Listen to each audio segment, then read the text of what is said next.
Hey guys, it's Krystal Lee Moore here, also known as your Home Sweet Home 519 Realtor, Krystal Lee Moore, and I'm here to talk with you about buying and selling at the same time.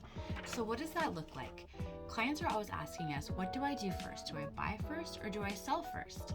People that are worried about selling first might also be concerned that they'll potentially end up with two homes, or they wouldn't be able to find a home that they actually like.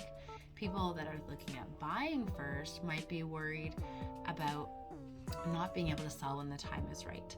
So we have some tips for you, of course. So firstly, make necessary repairs and improvements to your home. So if you're even thinking about selling, give us a call. We can come over and give you an idea of what to start on, because what happens, everyone thinks they need to do everything, and you don't need to do everything.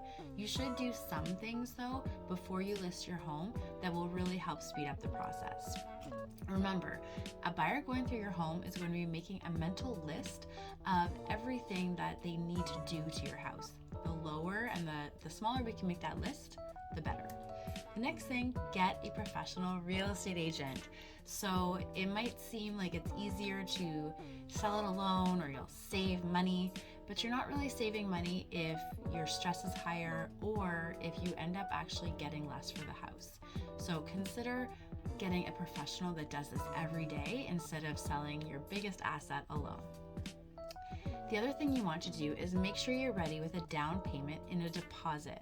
So a lot of people who are buying and selling at the same time, maybe most of your down payment is coming from the house that you're selling. What happens though is you still need a deposit. You need, when you send an offer and it gets accepted, there's a deposit amount that you negotiate. And depending on the seller or the selling agent, they might not be okay with a smaller deposit.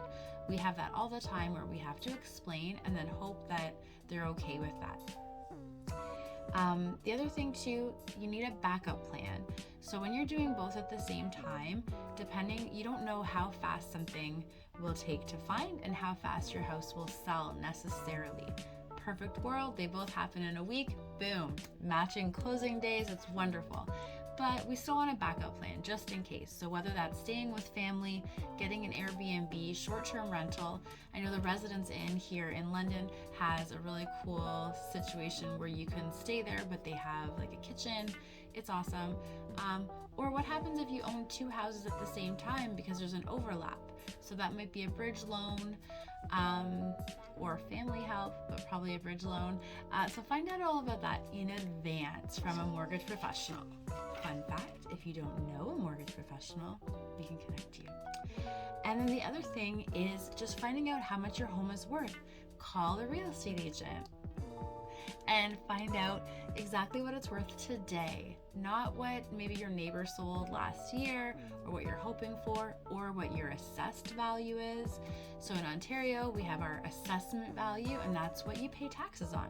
We want that to be low, but that's not what the actual value of your home is. We want to find out market value today, what can you sell for, and go from there.